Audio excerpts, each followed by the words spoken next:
Hey guys, doing a review today on the Gravastar Mercury M1 Pro and the 4K sensor dongle. Ordered these guys in, got them over a week ago, unboxed it, and started using it immediately for FPS, MMOs, and all that sort of good shit. Just want to give some initial thoughts and compare it to other mice that I own, like the Superlight Pro 2 and the V3, which I did a little review on before as well. So basically, the build structure is great. It is a really cool design. The only other mouse that I know of that has this sort of design is that Signature series from Razer that no one can afford or wants to. I've got the stats open on the screen here. So the 2600 DPI, 4K polling rate, and that POR 3395 sensor. Look, there's no issues so far from what I can tell for the performance or the software. The software isn't as as fancy as like G Pro or Steel Series and all that kind of stuff, but these guys are doing great at the size that they are at now. And from what I can tell, I'm making really good products.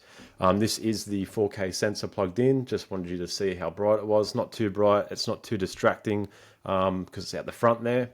The top of the mouse is a metal.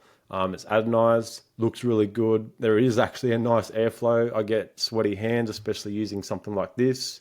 There's a lot of skin to plastic contact. The bottom is plastic. The mouse is a little bit more heavy around the front end, and the mouse itself dimensionally is a little bit smaller than what I'm used to. As you can see, my grip is well over the top there like that. And to compare it in size with something like this, same grip, and my fingers are in a line with that button there.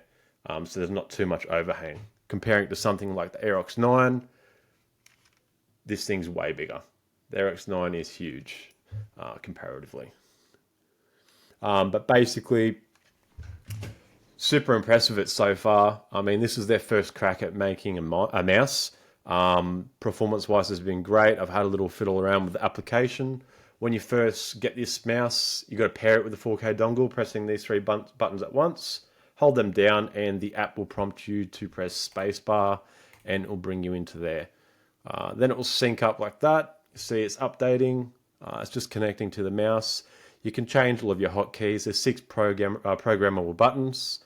One thing this mouse did do right was the fact that the DPI button is not on the bottom. It is on the top. I don't know, just a preference that I have, guys. Here's the DPI stages. You can set them all and then cycle through those just by pressing this button here.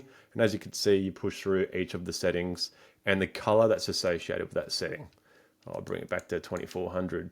Running it on that 4000 hertz at 2400 DPI. I unboxed this a week ago. I haven't charged it yet.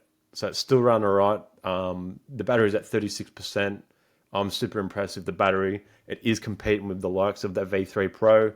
All in all, awesome effort, Gravastar, and definitely would recommend, as it is about $100 Australian cheaper than mice like this. And with the stats like that and the sort of technology they're using in the mouse itself, they're competitive. Let me know what you think in your thoughts below or your comments below, and like if you want to support the channel.